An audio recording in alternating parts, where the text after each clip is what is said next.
Good morning and welcome to the Source of Truth podcast. Happy Wednesday. As we look at the Word of God again together, I realized as I was looking over yesterday's video that I said Wednesday edition yesterday, and that's just kind of the way the day went. You ever have those days where you're convinced the entire day it's not that? My schedule's been a little different this week in preparation for something later in the week, and so definitely I felt like most of the day it was Wednesday yesterday.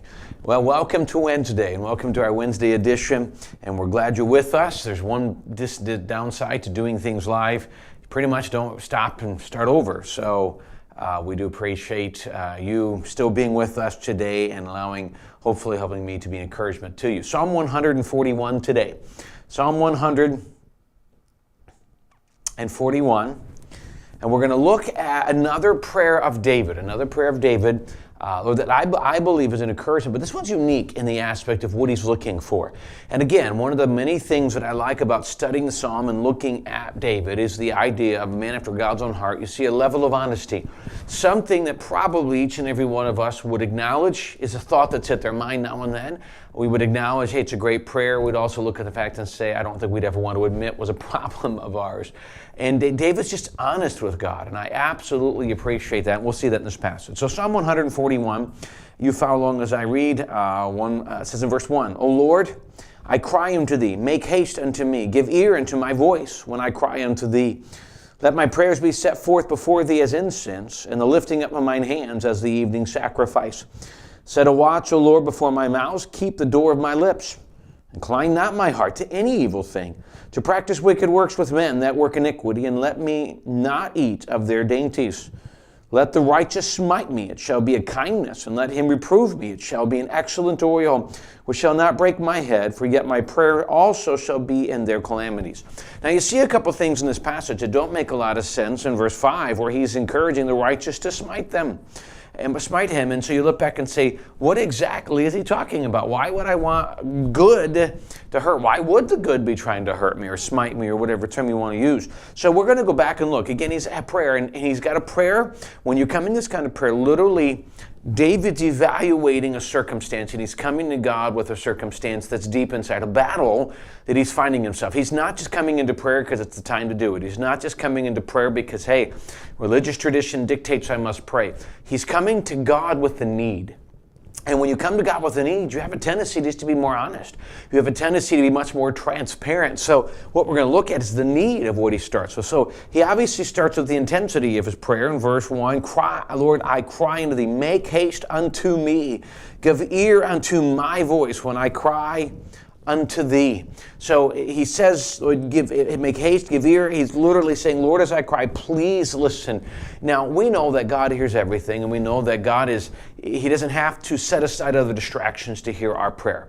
He doesn't view any of this or deal with any of this from the finite human mindset. So simply put, when there's other things going on, and let's say you're in a room and there's two conversations, both of which demand your attention, whether it's two children, two grandchildren, your spouse and someone else, whatever it is, there's just impossible to be able to listen to both conversations. It's not possible. If you're watching TV and trying to listen to a friend, you're not going to be able to do it if you're listening to both. So what needs to happen is you got to set aside one, stop them, pause them, whatever, and listen. God does not have to do that because He's infinite. He's omnipresent, omnipotent, omniscient. And so he hears everything. And so when we all pray at the same time, it's simply not that he hears all the prayers. He literally is everywhere at all times so he can stop and just listen to mine while he's doing the same thing to everyone else's. It's the amazement of the sovereign God. So when we look at this, when he comes, when David says, please, how do he put it? Give ear unto my voice. He's not asking God to do something that he doesn't believe God's going to do. He is just showing the intensity. He's using human understanding. Human understanding is, I hope that the person I'm listening to does more than just stop talking while I'm listening. A lot of times you've been in conversations with others. You've probably done this. Someone is talking. What are you doing? You're listening, formulating what you're going to say next. You're not really listening. You know enough going on so you can be part of the conversation. And in most conversations, that's honestly not that big of a deal. But when you have somebody who's truly hurting, listening is the key. Not trying to say, well, let me How do I fill in the conversation? Listening was the key. So let me encourage you in this aspect that that's what we're looking for. And while God doesn't need to be demanded, when you meet somebody that honestly listens, you understand it's powerful. That's who God is. He honestly listens, and David's playing for that because of his need. Verse 2, let my prayers be set forth before thee as incense, and the lifting up of my hands as the evening sacrifice. Really what he's saying is, Lord, please be pleased. Incense was a smell that was supposed to be attractive, my hands of worship. Simply, please be pleased with my worship. Father, I plead in my battles, I plead in the struggle going on in my mind and my heart right now. And in that, I plead with you that my prayer would be honoring to you. I plead that my worship would be pleasing to you, because I really want you to help me in what I'm about to talk about. So he starts with this immediate plea. Verse 3, he says, this is his plea, set a watch, O Lord, before my lips. Keep the door of my lips. Set a watch before my mouth, keep the door of my lips. So here's what he's saying. Lord, I need you to help me not say something. I need you to help me at this point to refrain from speaking what I would say. Now, he's not looking to be sarcastic or rude or anything.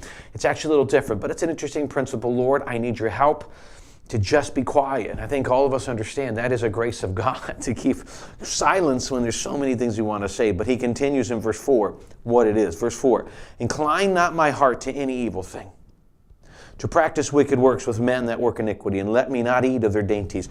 Lord, I'm battling because part of me still wants to do wrong. And so I'm asking you to help me not to incline. When the idea is incline not my heart, help me not to incline to the things that I want to do. So in this situation, he says, I really want to retaliate wrongly against my enemy, or I'm just done with the battle of doing right, and so frankly, doing wrong seems easier. And I'm telling you, Satan will convince you of that. Your own mind convinces you of that.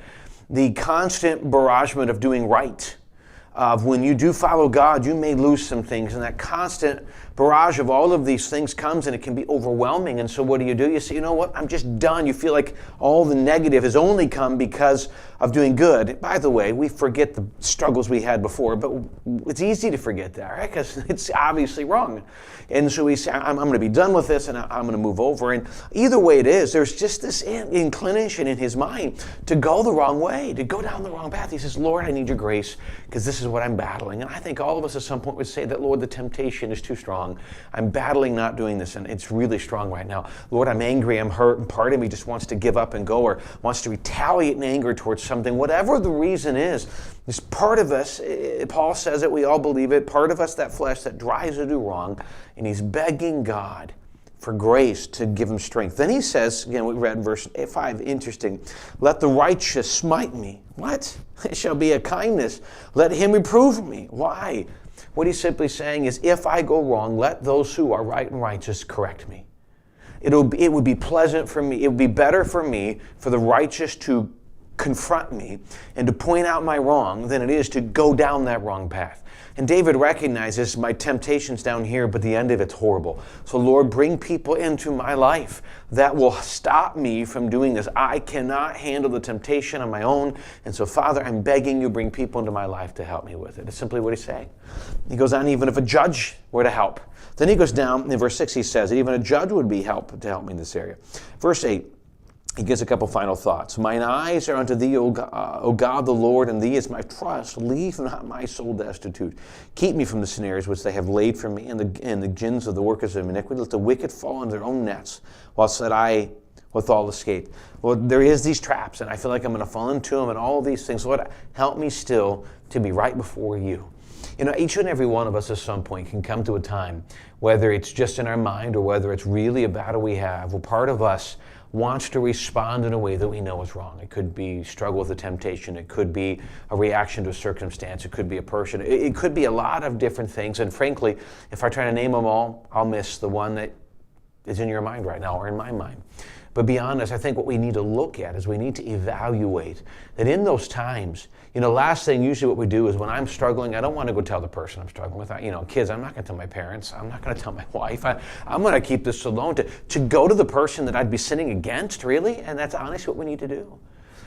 Again, if you look at God as a God who's only waiting to reward me when I'm good and punish me when I'm wrong, we do not understand God.